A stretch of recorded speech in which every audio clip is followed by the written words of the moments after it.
parte doméstica. Eu vou começar por internacional, que é um pouquinho mais rápido. Basicamente, eu olho para 3 grandes blocos, Estados Unidos, Europa e China, e a gente vê no mundo ainda a inflação sendo um dos principais fatores que tem gerado um pouco de pessimismo no mercado, principalmente inflação relacionada à energia, um pouquinho aí de serviços também tá no jogo, mas o principal movimento dos bancos centrais é a subida de juros. E aí acho que a principal pergunta que a gente faz para 2023 é até onde esses juros vai subir. A gente já imaginava nos Estados Unidos um juros de 3%, 3,4%, 3,5%. Hoje a gente já se fala 5%. Então a gente está aqui com uma expectativa que os juros continuem subindo lá nos Estados Unidos, um pouquinho um ritmo mais moderado do que as relações anteriores, mas de novo os juros nos Estados Unidos vai lá até a gente ver uma inflação um pouquinho mais controlada. Na Europa, basicamente, a gente vai ver os juros subindo até um pouco mais forte, eu acho, que em relação aos Estados Unidos, porque lá eles sofrem muito mais forte em relação à guerra que se estende aí ao longo de 2022. Então a gente vai ter ainda inverno chegando, daqui aos próximos meses, vai ter um pouquinho de pressão sobre demanda aí energética de gás, principalmente, então pode afetar.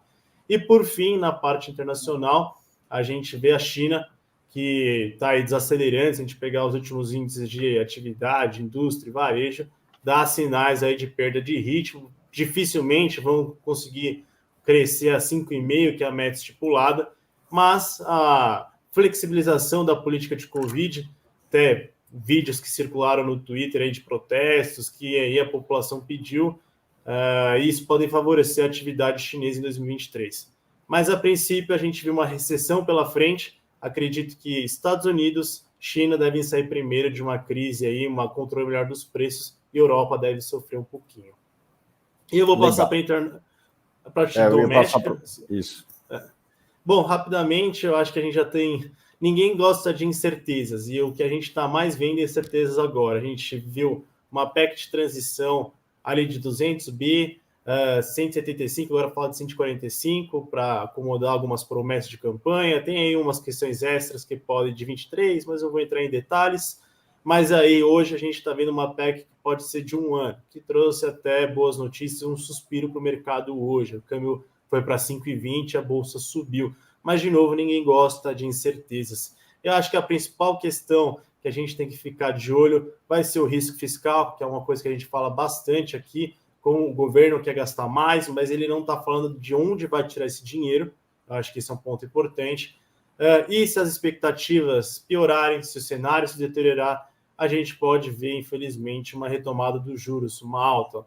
O Banco Central tem uma autonomia, ele não sofre mais de interferências políticas como no passado, e aí nosso cenário base não é esse, a gente viu uma taxa de juros se estendendo por mais tempo ao longo do ano, mas, de novo, a gente tem que estar no radar, que se houver uma piora generalizada das expectativas, o Banco Central pode subir juros. E aí a gente tem que ver essa questão principal de como vai se dar isso no ano que vem, que eu acho que vai afetar todos os mercados. O que você está projetando de juros para o final de 2023, Sungui? 12. Entre 11,75% e 12%. E os demais analistas de mercado? Então, por aí, a Fox está 11,75, se eu não me engano, e a gente só vê cortes lá para agosto. A gente tinha uma ideia de cortes no primeiro semestre, mas dada essa toda incerteza fiscal, arcabouço, possível desancoragem das expectativas, a gente já jogou esses cortes para o segundo semestre. E de onde poderia vir esse dinheiro, Sungui? Dívida, aumento de dívida, aumento de carga tributária. Tem a discussão aí forte de como poder financiar isso, dizem tributação de dividendos, mas eu recomendo um artigo do Marcos Lisboa, que, se eu não me engano, foi para o Estadão ou Folha, que fala que não é suficiente todas essas discussões aí sobre carga tributária, a gente vai ter que pensar realmente de onde tirar esse dinheiro. Tá certo. Tem alguma notícia boa?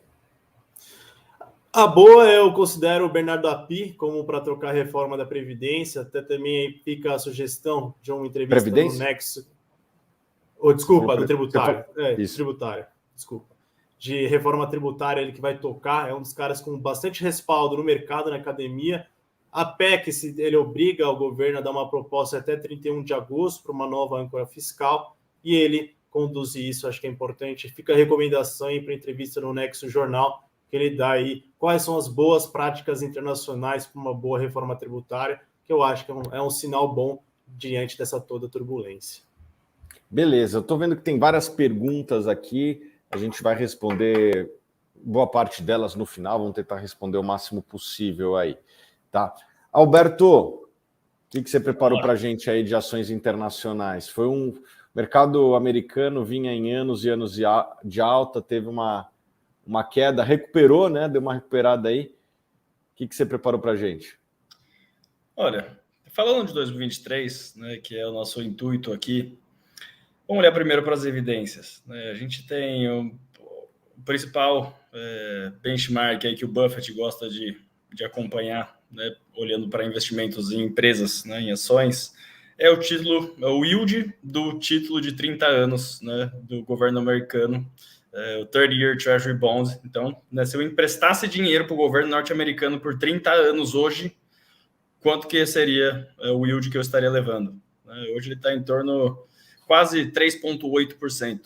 Tá? Então, sempre que a gente vai julgar, né, se o mercado está caro, se o mercado está barato, eu acho que em vez de simplesmente olhar para um múltiplo, por exemplo, eu acho que vale a pena. A gente tem que balizar isso daí com o nosso custo de oportunidade, o principal, que é o título longo dos Estados Unidos. Tá? E hoje em dia ele está em 3,8%, até um pouquinho a menos. O que, se você compara, né, com o yield que você consegue em casos pontuais de empresas sólidas, assim, existem investimentos bastante atraentes para serem feitos. As quedas, principalmente fomentadas pelo quê? Inflação, consequentemente elevação de juros, né? Juros é a gravidade do mercado de ações. Aumenta os juros, aumenta, né, o seu custo de oportunidade, logo você avalia por menos as empresas. Mas, apesar do tema ser 2023, né, eu acho que vale a pena sempre relembrar que investir, né, assim, o seu retorno, se você está investindo em valor, tá olhando para fluxo de caixa e tudo mais, você não depende da opinião de ninguém para você ganhar dinheiro, para você fazer ter um bom retorno. Né? Do mesmo jeito que, sei lá, se uma pessoa às vezes compra um restaurante, ela não está pensando em vender o restaurante para terceiro, para ter um retorno. Né? Ela está pensando em coletar os fluxos de lucro, né? O lucro ao longo do tempo desse restaurante para o bolso dela. Né? Então, se a gente, para investidores de longo prazo, né, por exemplo, será que eu compro o Google hoje? Será que o Google é um bom investimento? Né? O que é no cerne? É a pergunta que a gente tem que se fazer, né, quando a gente, por exemplo, julga se o Google é um bom investimento. Né? Vamos falar que o Google vale hoje $1 trilhão. Na essência, né, você falar vou investir no Google é a mesma coisa que você falar assim, se eu tivesse $1 trilhão na minha conta hoje, né, e eu pudesse fazer qualquer coisa com esse $1 trilhão, eu abriria a mão desse $1 trilhão em troca de todos os fluxos de caixa que o Google vai dar para os sócios dele de hoje até o fim dos tempos, né, até o fim da sua vida ou até o fim da vida do Google. Né? E assim, perceba que os casos de sucesso, né, pensa o Walmart, fez IPO em 1971, passou por vários anos, caiu 50% várias vezes, juros subiu, juros caiu, teve inflação, não teve inflação, teve crise, teve de tudo, né? Só que é algo que todo ano, né, produzia, gerava caixa no mundo real, abria mais unidades, crescia. Então, quem comprou e segurou, multiplicou o capital por 20 mil. Né? Você comprasse 10 anos depois do IPO e ainda segurasse, faria um retorno mais de 20% ao ano. Então, acho que o ponto que eu quero chegar é assim, não acho que o mercado está barato, não acho que o mercado americano também está caro, tá? Comparando com os juros do yield do título de 30 anos. Mas existem oportunidades pontuais de empresas sólidas e, independentemente se o mercado subir ou cair ano que vem, né, o nosso retorno, né, ele não depende de você vender. Você comprou uma empresa, né, que tem mais valor do que preço inferior ao valor que você pagou, você não depende da opinião de ninguém para ter seu retorno. Né? Investir como um empreendedor que comprou uma fazenda, não pensando se vai chover daqui a 6 meses, mas sim pensando que é um bom investimento para 10, 20 anos. Então, seguimos com essa mentalidade e existem oportunidades hoje no mercado. Eu acho que quais oportunidades você acha que... Onde que você vê mais oportunidade, Alberto? Olha, o mercado que eu gasto mais tempo olhando, e até por ser o mais facilmente acessado e com um número gigantesco de empresas, é o americano. Então, assim, tem um bolsão assim, de empresas que aparentam estar bem atraentes, assim, que acho que dá para falar com alto nível de confiança, que vão dar um retorno, por exemplo, mais atraente que você comprar título público. Mas vejo também países emergentes como, apesar que deu uma retornada, né? A China tem muita coisa que ninguém quer olhar, apesar que tem alguns casos que vale a pena nem olhar mesmo, de algumas empresas lá. A Argentina ainda tem coisas baratas, né? Como vocês sabem, a gente tem tese de Argentina há algum tempo. Mas acho que olhando para os Estados Unidos, né, você tem mais de 3 mil ativos lá, dá para você estudar a vida inteira e você não vai conseguir assim, realmente entender, nem, sei lá, entender um décimo é muito. Então, acho que no mercado americano, acho que já está suficiente para coisa, apesar de ter oportunidades pontuais em outras geografias. Beleza, beleza. E, Alberto, tem muita gente que quer saber de REITs. Os REITs caíram esse ano forte nos Estados Unidos, mas tem coisa boa ou vai tudo sofrer muito com o aumento de juros? Acho que tem umas perguntinhas que a gente selecionou. Por sinal, pessoal, vale a pena mencionar que essas perguntas foram enviadas por vocês, tá? A gente pegou um apanhado. Vou falar um pouquinho de REITs aí que o Thiago falou. Depois até tem uma pergunta ali. Depois eu incremento a resposta. Bom, o que aconteceu nos Estados Unidos? Acho que uma coisa que vale a pena falar, em 2020, 2021, por exemplo, né, a mortgage rate, né, a hipoteca, quando era os juros médios para você comprar um imóvel com dívida, era em torno de 2%. Né? Esse ano, o que aconteceu? A gente tem hipoteca, não sei de cabeça agora quanto está hoje, 6%, 7%, taxa média. O mercado está bem desaquecido, imobiliário, enfim, né? E também a gente tem esse período inflacionário, o que traz alguma coisa. Tem alguns REITs lá, por exemplo, a gente saiu de uma posição de REIT da carteira, porque alguns REITs eles têm os escalators, né? Eu não sei como fala em português, mas o reajuste do aluguel deles era uma taxa absoluta e não atrelada à inflação, por exemplo. Né? Então, se um REIT tem um reajuste de 2% anual e a inflação fica por um tempo 5%, está tendo, né, um reajuste real negativo. Em alguns casos são assim. Enfim, e olhando para o mercado de REIT, uma coisa que eu gosto de relembrar sempre, né, eu acho que até foi um erro da minha parte, durante muito tempo, ter falado que os REITs eles são os fundos imobiliários norte-americanos, porque apesar deles terem grande semelhança, né, e estarem no mercado imobiliário, assim como os FIIs, né, o REIT tem que ter, a principal atividade dele tem que ser remunerado com ligação no setor imobiliário, é muito mais semelhante a uma stock, né, uma ação de uma empresa, do que a proposta de um fundo imobiliário no Brasil. Professor, se discordar depois, por favor, faça seus adendos. Por exemplo, quais são as diferenças, né? Vamos começar pelas semelhanças. Ambos são imobiliários, tá? O REIT lá fora, para começar, ele tem que distribuir 90% do lucro tributável como dividendo, enquanto aqui no Brasil, 95% do lucro líquido, correto? Na prática, isso significa que o REIT... Tem muito REIT que não paga tudo como dividendo que ele gera. Tem muito REIT que reinveste na operação, tá? Enquanto o fundo imobiliário ele é muito mais travado e obrigado a te distribuir o capital. Segundo ponto, lá nos Estados Unidos, né, dividendo de REIT é taxado, né? Você tem um imposto de 30%, enquanto aqui no Brasil você tem a isenção. Então, isso daí já é uma... Assim, eu sendo sócio de um REIT, se eu acho que ele está barato, eu prefiro que ele recompre a ação do que ele me pague dividendo, né? O que também já assemelha ainda mais da stock. Né? Por quê? Porque recompra de ação não tem esse imposto direto. E terceiro, a estrutura de um REIT não é a estrutura de um fundo, né? É a estrutura de uma empresa. O REIT pode pegar dívida, né? Sendo que um fundo imobiliário não pode, acho que pode o quê? Securitizar fluxo, se quiser levantar capital, mas dívida que nem um REIT ele não pode. Enfim, e o REIT você tem que comparar ele com uma ação, uma estoque normal. Né? Então, o REIT ele não é uma classe de ativo extremamente especial que, por ser um REIT, ele vai dar um retorno adicional. Né? Então, assim, existem oportunidades nos REITs, né? Mas eu enxergo mais oportunidades em ações de empresas. Lá, o cardápio de REITs lá também não é tão vasto como de empresas. Acho que tem 170, 180 REITs listados na New York Stock Exchange.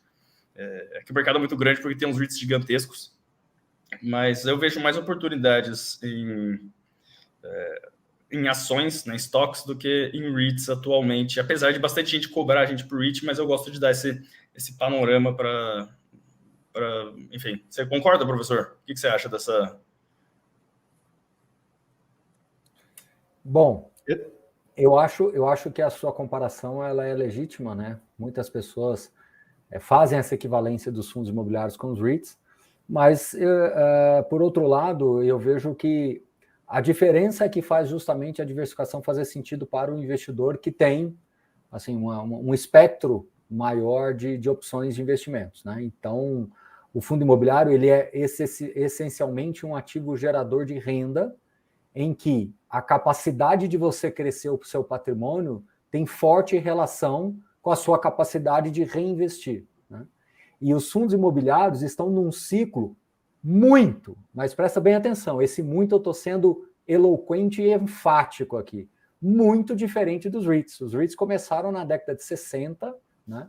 Eles ganham muito mais relevância aí no final dos anos 80, 90, né? Início dos anos 90, e tem uma curva de maturidade muito mais abrangente. Os fundos imobiliários, apesar deles terem 30 anos no Brasil, nós tínhamos 80, 90 mil investidores há 5 anos atrás, né? Nós tínhamos fundos que hoje são fundos de 4,5 bilhões de reais, que sequer dá $1 bilhão, que há 5 anos atrás era um patrimônio de 300 milhões de reais.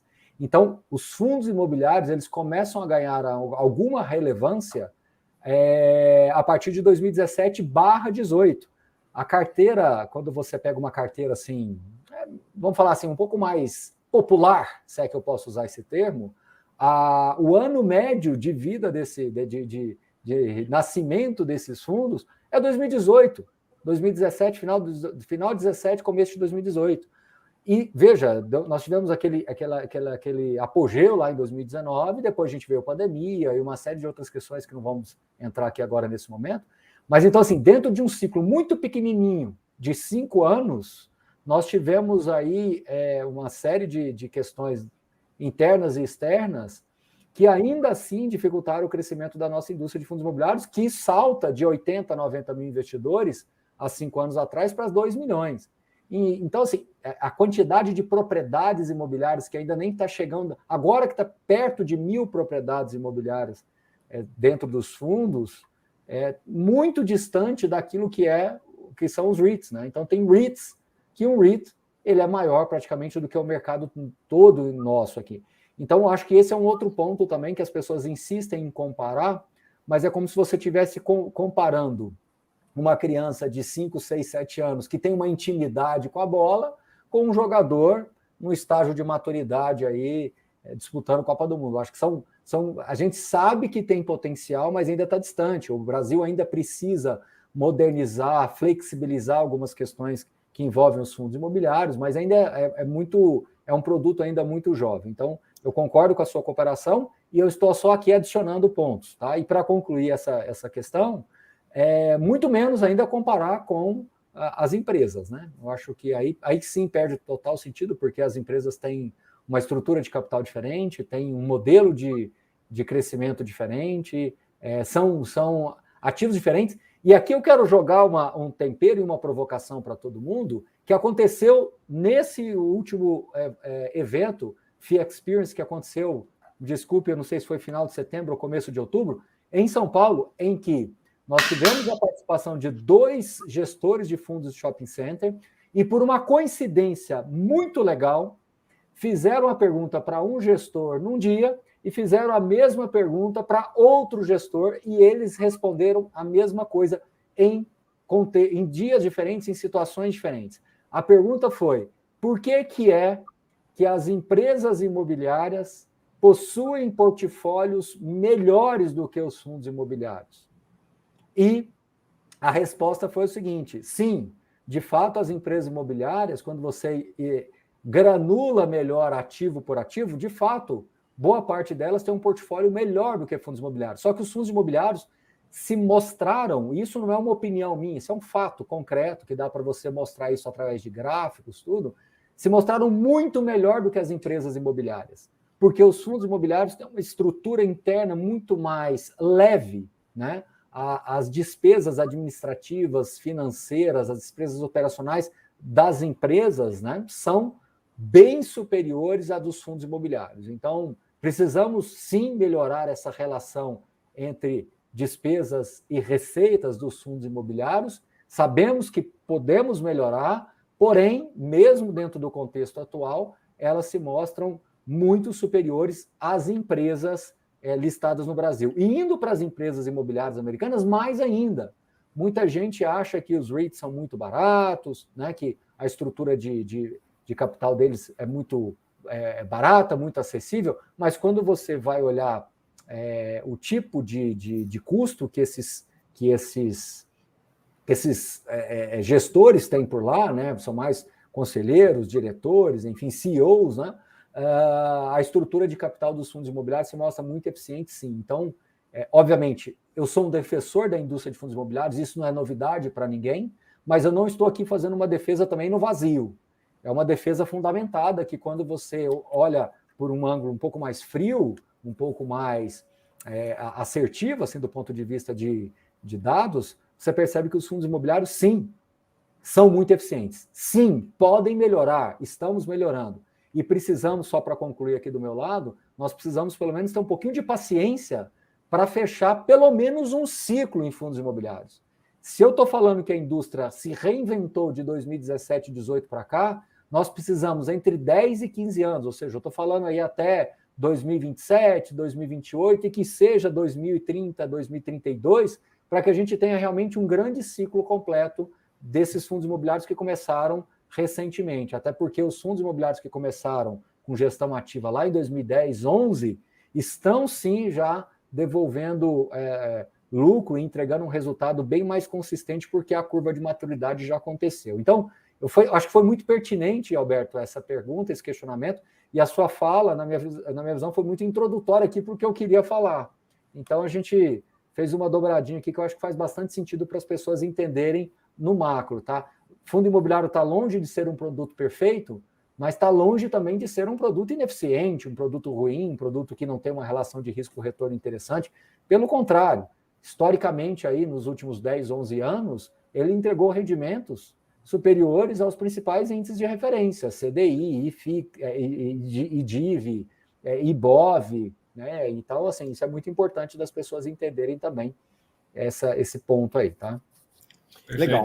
Antes de passar a palavra para você, Albertinho, e você responder as demais perguntas, eu queria lembrar aqui, recebi um recado, que a gente vai responder as perguntas, mandem dúvidas aí nos comentários, mas a gente só vai responder de quem estiver seguindo aí o meu canal, do Baroni, ou o canal da Suno, o canal que você estiver assistindo.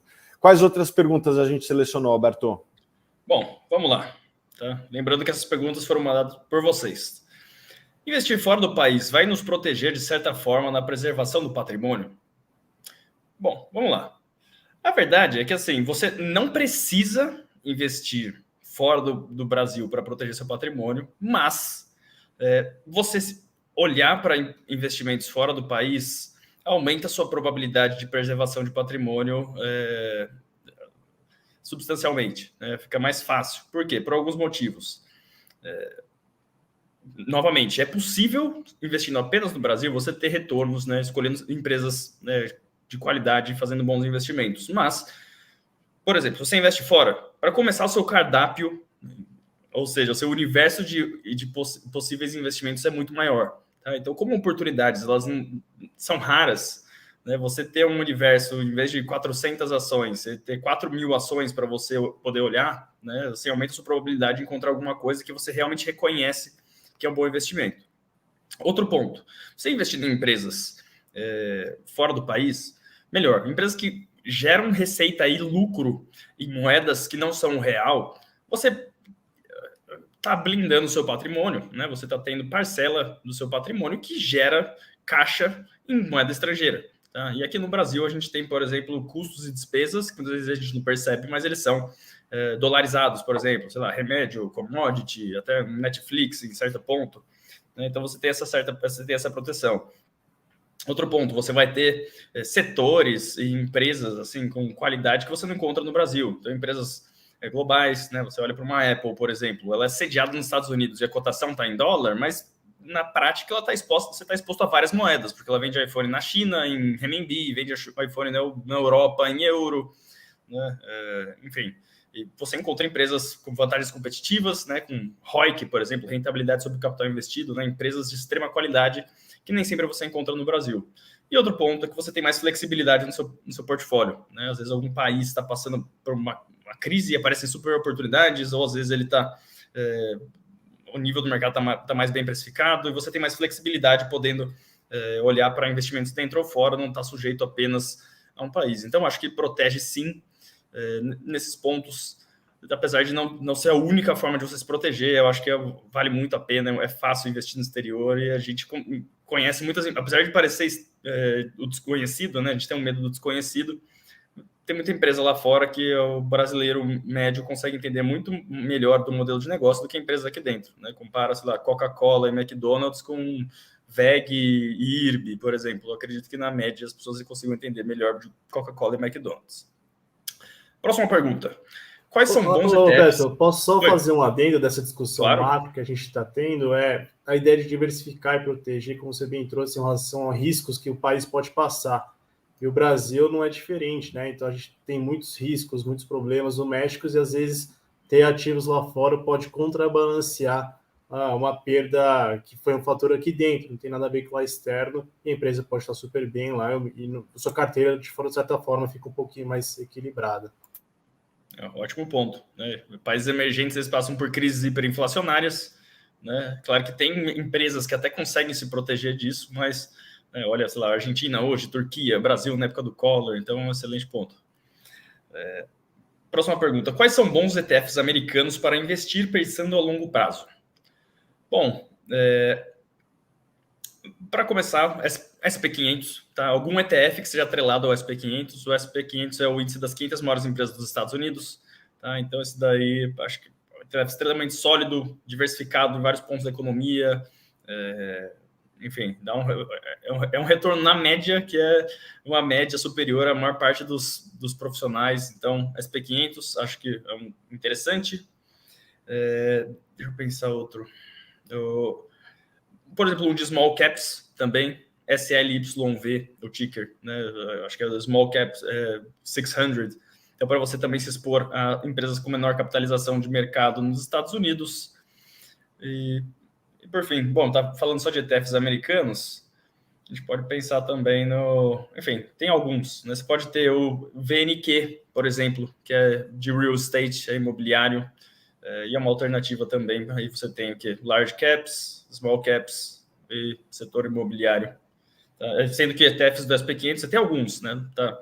A indústria de ETF está tão grande que às vezes você tem ETFs que são praticamente equivalentes. Então, para o SP500, por exemplo, você vai ter IVV, é um deles, o VOO é outro, só que um é da BlackRock, outro é da Vanguard. Para real estate também vai ter alguns, para small cap também, mas acho que esses daí que eu mencionei fazem um bom trabalho. Essa terceira pergunta, meio que eu e o professor, a gente já estava meio que discutindo, né? Onde investir em 2023? No Brasil ou nos Estados Unidos? FII ou REITs? Eu acho, hoje em dia, né, assim, por tudo isso que a gente falou, né, eu acho que eu prefiro focar, eu acho que tem mais oportunidade em stocks nos Estados Unidos do que em REITs.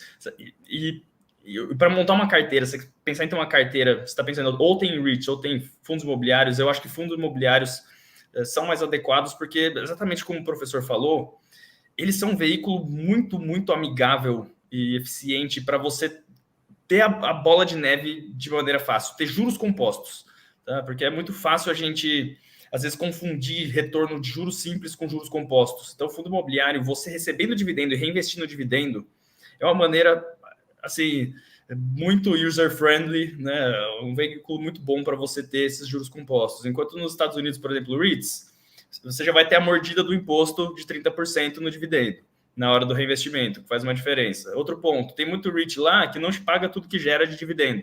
Então, a gestão, por exemplo, teve REIT lá que eu estudava que no meio de 2020, 2021, saiu comprando propriedade, ganharam bastante dinheiro, fizeram uma baita venda de propriedade, gerou o valor de mercado inteiro da empresa, as vendas que eles fizeram. O REIT até que estava na carteira.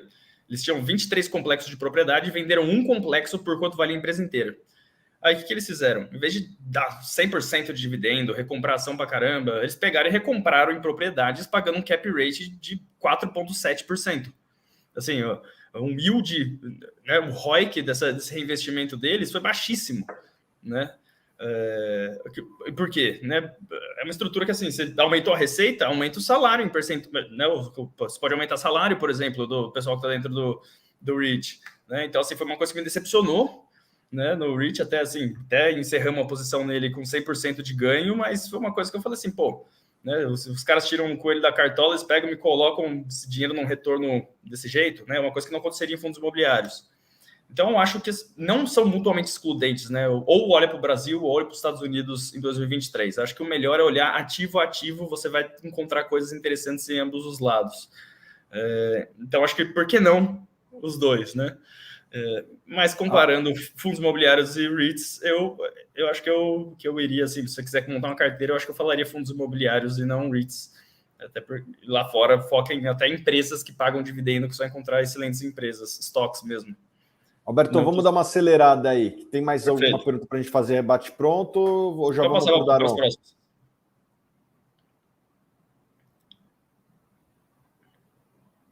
Vamos lá, Daronco. Bom, tem mais 2 perguntas, né? Acho que essa daí é até a mesma pergunta. Entra no REIT. Acho que já está basicamente respondida. Né? Tá falando de REIT com setor distinto. Acho que eu e o professor a gente já discutiu isso daí. E por fim, essa última. É recomendado investir em ativos no exterior quando ainda não se tem uma base sólida de investimentos no Brasil? O ideal seria ir crescendo os investimentos enquanto você iguala entre esses dois mercados? Acho que você não precisa igualar. Né? O que você está comprando são empresas. E você pode tanto começar pelos Estados Unidos quanto por ativos brasileiros. O importante é entender a empresa que está por trás, né, e focar na empresa. Né? A oportunidade está na empresa, ela não está no país. Né? No Brasil tem investimentos ruins, investimentos bons. Nos Estados Unidos tem investimentos ruins, investimentos bons. Acho que dá para você ir balanceando o percentual em cada país. É mais uma consequência das oportunidades que você encontra do que a causa. Né?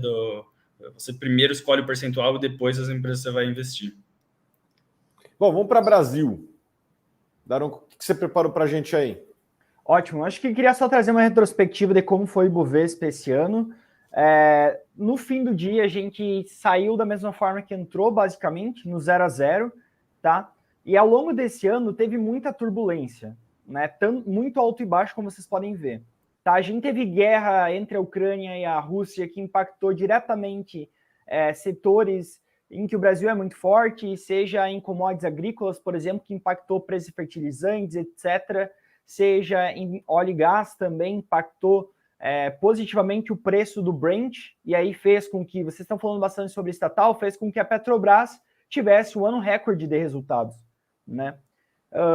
Um fato, assim, eu queria trazer alguns pontos aqui. Tá? O primeiro é a questão de que o aumento da taxa de juros no Brasil, o aumento da renda fixa, da atratividade da renda fixa, funciona da mesma forma que o Beto falou para o internacional.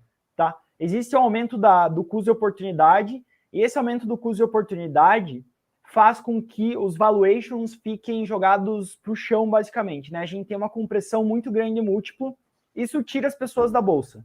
Né? Até eu estava dando uma olhada antes, que quando a gente pega o fluxo de pessoas investindo em renda variável no Brasil, institucional e pessoa física diminuiu muito esse fluxo. O pessoal tirou dinheiro da bolsa, né? E o que segurou a bolsa nos patamares que a gente tem desde o início do ano foi basicamente investidor estrangeiro. E aí eu queria contar e trazer essa história para vocês pelo seguinte motivo. Investidor estrangeiro, eles dão preferência à liquidez. Porque quando eles querem sair, eles precisam sair, eles têm que sair muito rápido, tá? Ou seja, eles compram as grandes empresas brasileiras em geral. E as grandes empresas brasileiras estão expostas no Ibovespa, tá? Vale, Petrobras, entre outros, os grandes bancos, né? É um índice ligado à liquidez. E o que isso significa? Significa que, ao meu ver, a gente tem uma discrepância muito grande entre o que aconteceu com o Ibovespa e o que aconteceu com a cotação das empresas ou da grande parte das empresas. Por exemplo, se a gente for pegar o índice Small Cap, e vocês vão entender por que eu estou falando dele, a gente vê que ele teve uma queda nesse ano de mais de 20%, tá? Enquanto o Ibovespa estava no 0 a 0. E aí, quando a gente pega até carteiras pessoais, eu tenho certeza que grande parte dos investidores não conseguiu superar o índice esse ano, da mesma forma que grande parte dos fundos também não conseguiu. Porque é muito difícil superar o índice em um momento em que petróleo está indo bem, os bancos se recuperaram muito do ano passado e a gente teve minério também se recuperando e performando muito bem. Então a gente tem o índice que saiu no 0 a 0, mas quando a gente olha as empresas, a cotação dessas empresas, a gente vê uma queda muito mais significativa, principalmente dentro da small caps, que para mim é onde moram as oportunidades hoje. Tá? Não sei se o Thiago concorda, se quiser adicionar alguma questão, Thiago. Mas é mais ou menos isso que eu vejo. O índice, assim, as grandes empresas líquidas foram bem no ano na questão de performance e também resultado. A gente teve resultado recorde em Vale, resultado recorde em Petrobras, Banco do Brasil voltando a dar um ROI superior a 20%, o Itaú também entregando ótimos resultados, tá?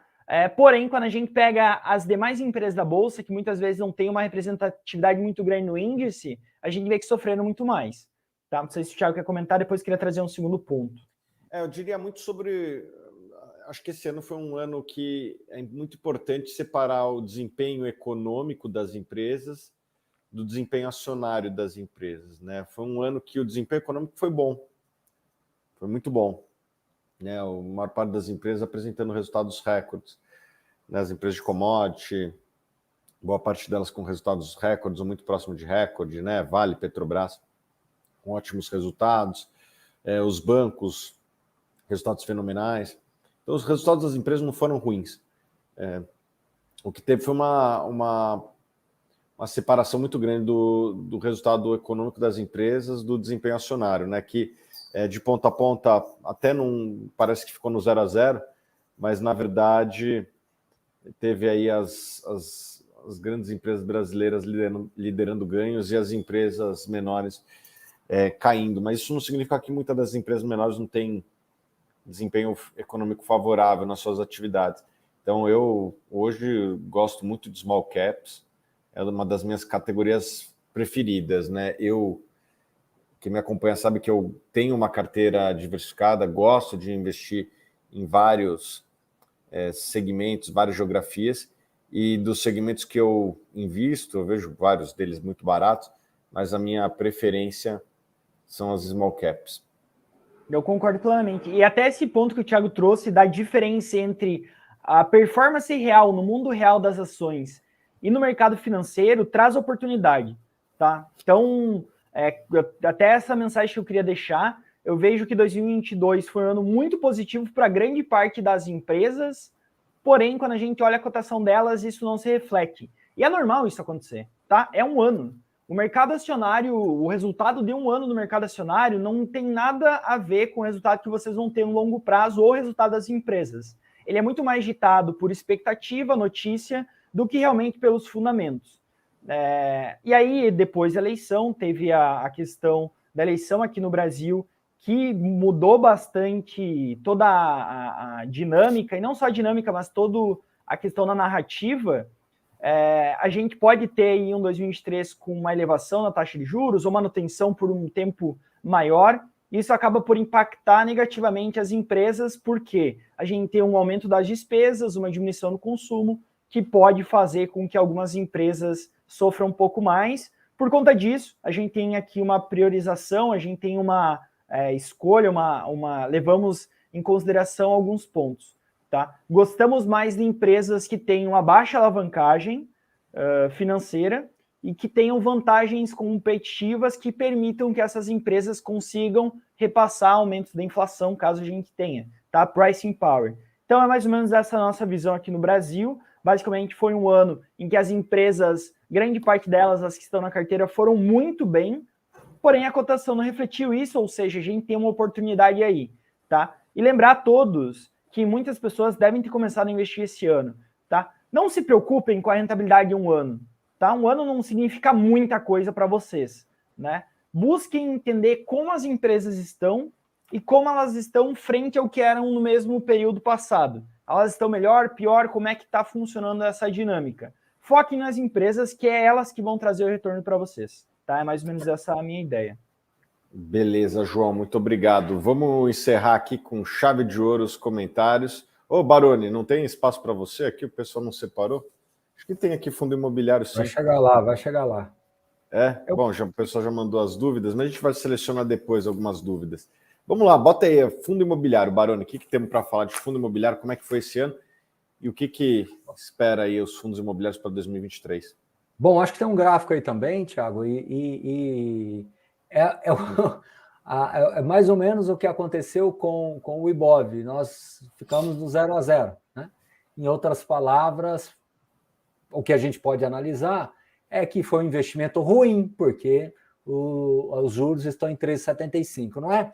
Pois bem, mas vamos deixar uma provocação aqui. O pessoal que já acompanha meu trabalho aqui sabe que a gente gosta de trazer alguns ângulos para as pessoas refletirem, enfim.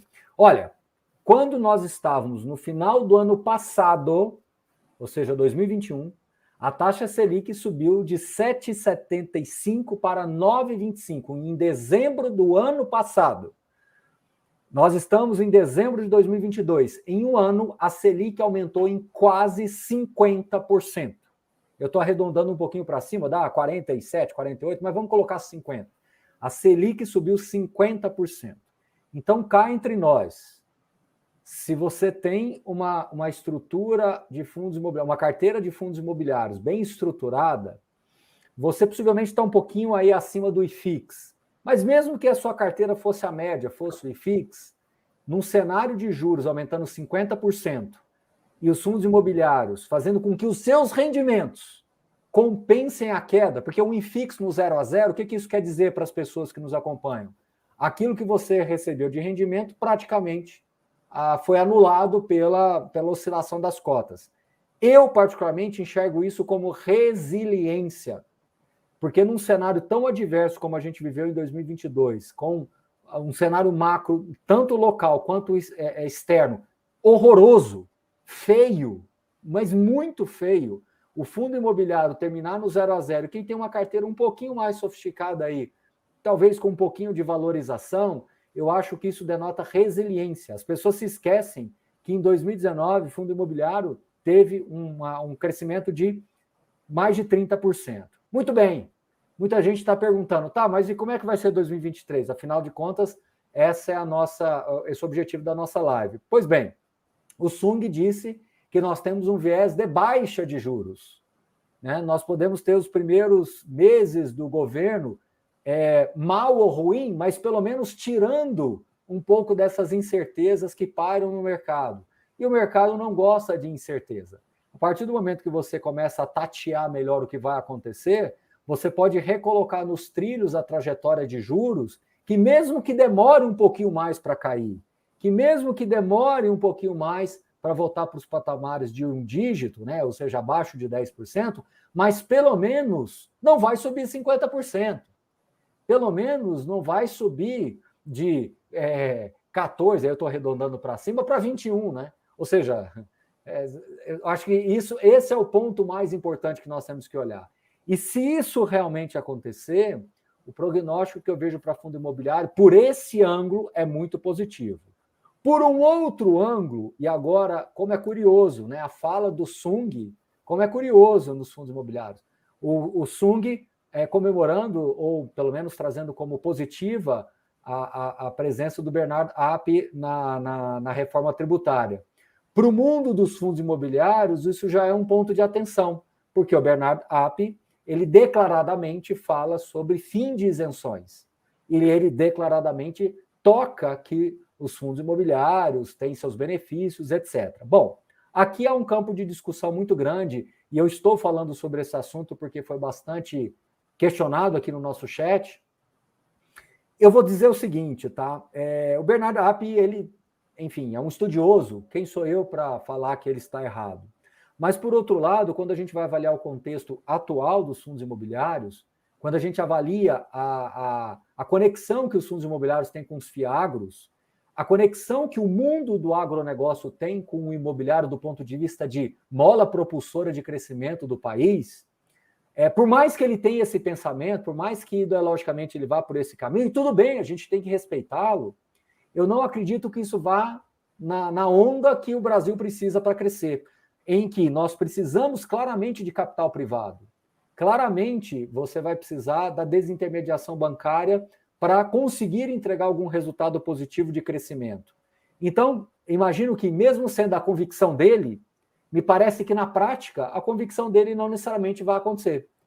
E se o Bernard App, ou se essa nova equipe econômica flertar aí com a isenção, e essa isenção em fundos imobiliários for mantida, com o fim da isenção, né? E a isenção for mantida com esta equipe econômica, eu acho que a gente vai ter um golaço para 2023. Então, veja bem, a equipe anterior, né, do atual presidente, do Paulo Guedes, falou claramente sobre fundos imobiliários em entrevista a grandes veículos de imprensa, dizendo que o fundo imobiliário continuaria isento, porque ele até deu o exemplo de uma gangorra, eles perceberam que isso iria gerar um desequilíbrio. Então, a equipe atual falou abertamente sobre fundos imobiliários e manteve a isenção. Se essa equipe agora econômica, de alguma maneira, voltar a falar sobre fundos imobiliários e fiagros agora, que está dentro do mesmo arcabouço de isenção aí, e mantiver a isenção, eu acho que depois dessa, a gente sai muito mais vitorioso com relação a esse tema. Então, sim, é um risco, sim, podemos aí ter um incômodo para 2023, um certo desarranjo de expectativas para 2023, mas, do ponto de vista de juros, a gente pode ter um contrabalanceamento. Não quero terminar no 0-0 ano que vem de novo e ficar um ano de lado para fundos imobiliários, mas se a gente tirar esses dois bodes da sala, o que não me parece tão difícil, um juro cair de 13,75 para 12, 11,75, ele mostra uma trajetória de queda, o que já é muito positivo para fundo imobiliário. E para concluir aqui, Thiago, a minha fala, nós temos uma coisa que nós não tínhamos no passado recente: margem de segurança. Fundos imobiliários de papéis de 2 dígitos, fundos de tijolos negociando assim, em linha ou abaixo de custo de reposição, no momento em que de 2020 para cá, depois da pandemia, a inflação disparou, o custo da construção subiu muito e os aluguéis não capturaram todo esse movimento de alta de inflação, que também foi a fala inicial do Sung. E agora esses valores estão chegando nos aluguéis, porque senão ninguém constrói, né?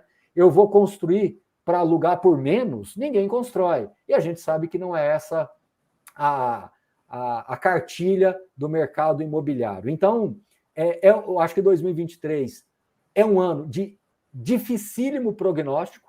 Qualquer coisa que eu disser aqui, basta eu falar para eu errar. Então, eu prefiro ir tateando mês a mês, semana a semana. E como a gente tem uma interlocução muito próxima com as pessoas que nos acompanham, eu prefiro ir atualizando e mostrando, porque se eu for muito otimista e falar que não vai tributar, que não vai ter nada, que ninguém vai falar desse assunto e que o juro vai terminar em 10% ou 9%, eu posso gatilhar uma alta muito significativa de fundos imobiliários. Da mesma forma que o inverso é verdadeiro.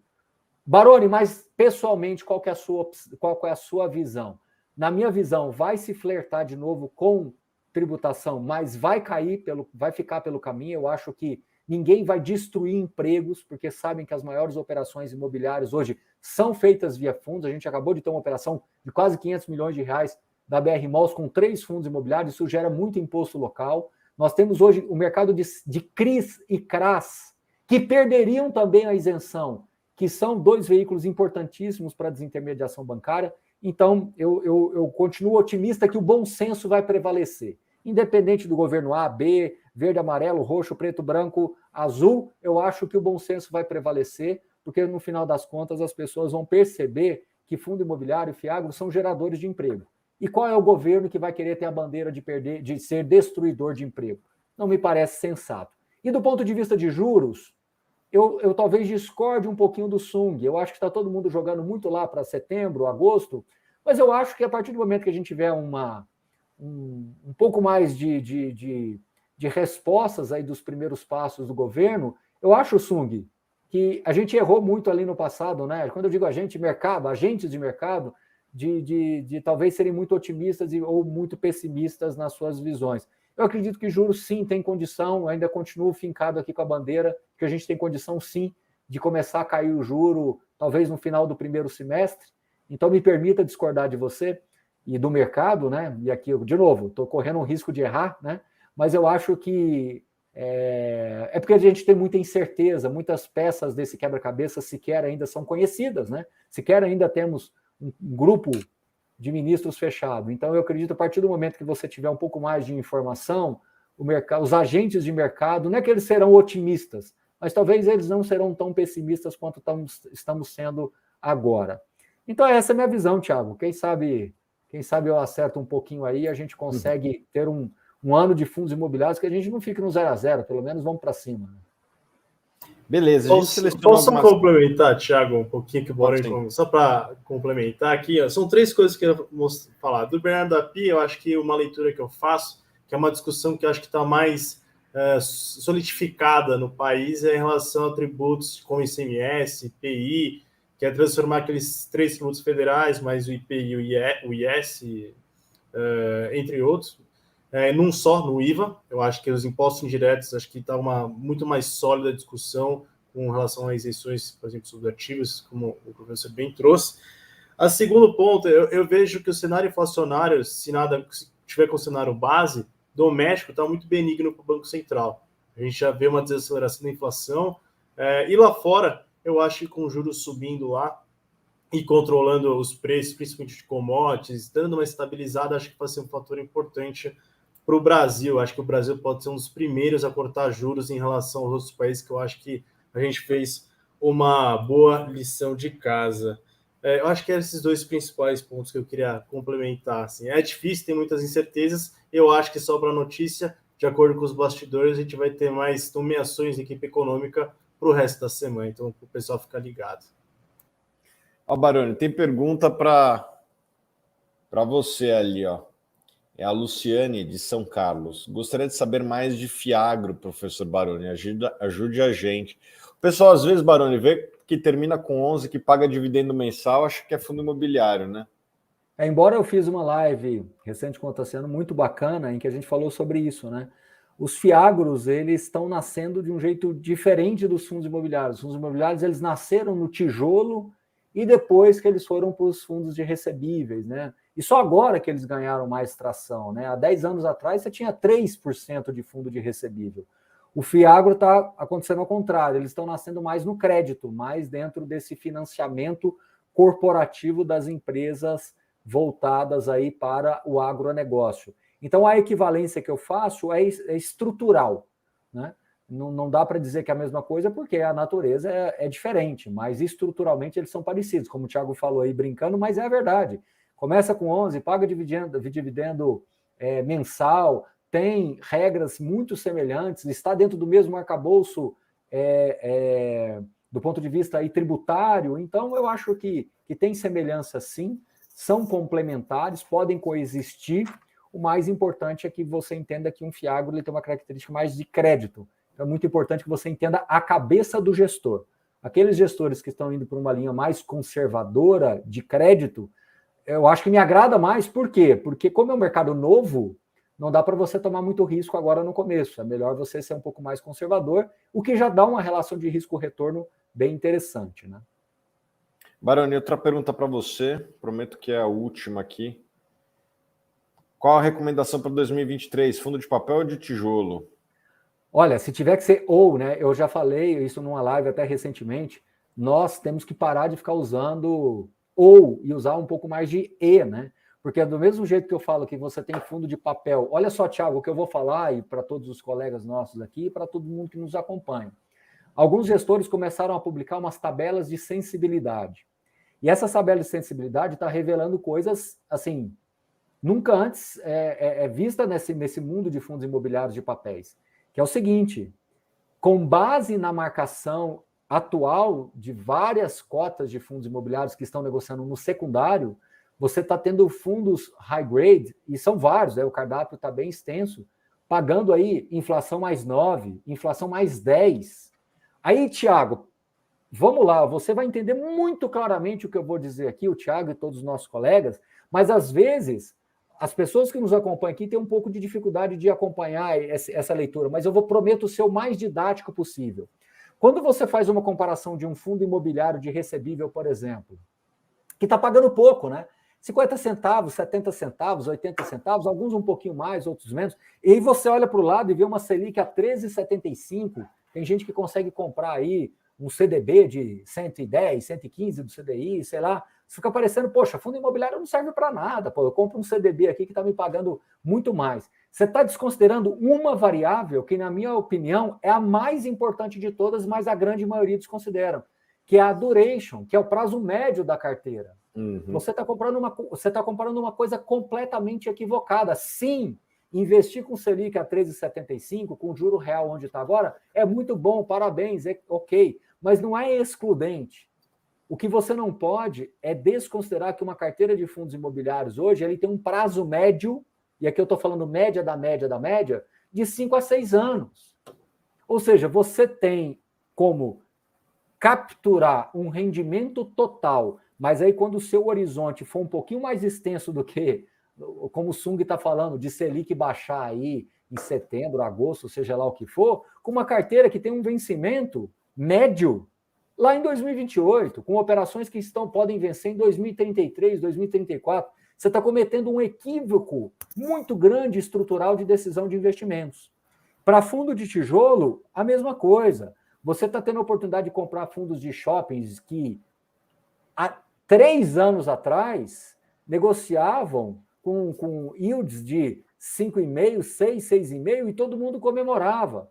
Hoje você está tendo a oportunidade de comprar fundos que estão projetando yield de 9,5%, 10% para fundos de shopping, para fundos logísticos com contratos atípicos, renda urbana com contratos atípicos, que o prazo médio é 10, 12, 14 anos. Ora, Thiago, se eu responder uma coisa ou outra, eu confesso para você que é até difícil, porque são duas estratégias que não são excludentes e que você tem esse mar de oportunidades hoje muito, assim, eu diria, cristalino para o investidor de fundo imobiliário. Porém, mascarado, esfumaçado por uma taxa Selic a 13,75. Então, tudo isso que eu estou falando pode ser completamente inócuo ou parecer para as pessoas equivocado, porque o juro a 13,75, ele mascara tudo isso que eu estou falando. Mas a partir do momento que você tirar esse juro de 13,75 da sua frente, os preços certamente não serão os mesmos, ou muito provavelmente, né? Não vamos trabalhar com certezas, mas com altas probabilidades, muito provavelmente não serão os mesmos. Então, reflitam sobre o que eu falei, mas não esqueçam de lembrar da questão dos juros mascarar. E aqui, só para concluir, Thiago, o exemplo que eu estou dando aqui é a questão do óculos. Eu tenho 6 graus de miopia, eu não consigo nem ler seu nome aqui, Thiago. Então, eu estou falando que os juros, eles são o Baroni sem óculos. Ele está mascarando aqui. Eu sei que está o Thiago Reis, eu sei que está um dos maiores analistas do Brasil aqui na minha frente, ou vários outros aqui, mas eu estou usando você como exemplo, que você me perguntou. Só que eu não estou lendo o seu nome, eu não estou lendo o seu Instagram, eu não estou vendo nem muito bem a cor da sua camisa, que é os juros mascarando. Mas eu sei que quando eu colocar o óculos, vai ter essa visibilidade. É a mesma coisa os juros. Eu estou falando coisas para vocês que a gente está enxergando aqui muito claramente, a gente sabe disso. Só que vocês todos estão sem esse óculos, não tem essa visibilidade. Então, enquanto você não colocar o óculos, você não vai enxergar. É mais ou menos a mesma equivalência. Tudo isso que eu estou falando, de prazo médio, de duration, de taxa implícita, taxa de retorno, ela só vai ser vista quando o juro baixar, mas aí os preços não serão os mesmos. Respondido, Thiago? Respondido, Baroni. Bom, João, vamos dar sequência? Ótimo. Tem essas questões dos fundos imobiliários, não sei se o Baroni quer pegar. Pega uma ou duas aí, porque eu acho que várias delas já foram respondidas. Eu acho que, assim, muito rapidamente, analisar uma carteira de fundos imobiliários, você tem que olhar fundamento, rendimento por cota. Rendimento por cota está melhorando? Significa dizer que o gestor está fazendo um bom trabalho. Para fundo de papel, isso é um pouquinho diferente, porque ele é um fundo indexado. Então, você tem que olhar o indexador, né? Melhores opções de FIIs para 2023 com o novo governo, eu vejo que o que vai impactar o novo governo é PIB. Se o governo conseguir entregar PIB, eu vejo que setores logísticos, setores de lajes corporativas podem se dar muito bem se você tiver um pouco mais de PIB. Renda urbana, fundo de papel, na minha visão, eles estão mais bem defendidos pelos seus prazos médios, tá? Vantagem de investir em FII em 2023, eu já respondi. É porque você não pode olhar a Selic, você tem que olhar o residual da Selic, é para onde ela vai. E a trajetória me parece que é para queda. Ela pode ser talvez de uma envergadura maior ou pior, mas é maior ou menor, mas é queda. Qual é a porcentagem indicada para cada segmento de ações e fundos imobiliários? Não tem resposta. Depende muito do seu ciclo de competência e o quanto você quer aprofundar e combinar valor e rendimentos mensais. Se você é um cara mais rentista, talvez você vai ficar um pouco mais exposto a fundos imobiliários. Se você é uma pessoa que gosta de capturar um pouco mais de retorno, de resultados, acho que vale mais ações, mas aí você tem que ser um pouco mais criterioso nas suas análises. E, por fim, uma dúvida aqui quase que de utilidade pública. Ao avaliar o preço médio de um FII, devo descontar os proventos que já recebi? A resposta é não. Tributariamente falando, o seu preço médio é o seu preço médio e ponto, acabou. O que você pode fazer é para analisar o quanto você está tendo de payback naquele investimento que você fez, que, diga-se de passagem, em fundos imobiliários, aí dentro de um ciclo, a tendência é que um fundo tudo mais constante, ele se pague, e que a partir daí você começa a ter o que nós chamamos aí da conquista da sua vitória aí de independência financeira, e dê o nome que vocês quiserem, liberdade financeira, que é quando você começa a ter o benefício de ter os rendimentos já pagos, né, já tendo pago aquilo que você colocou no bolso, passa a ser lucro de fato efetivamente, e isso é uma virada de chave na cabeça de todo mundo.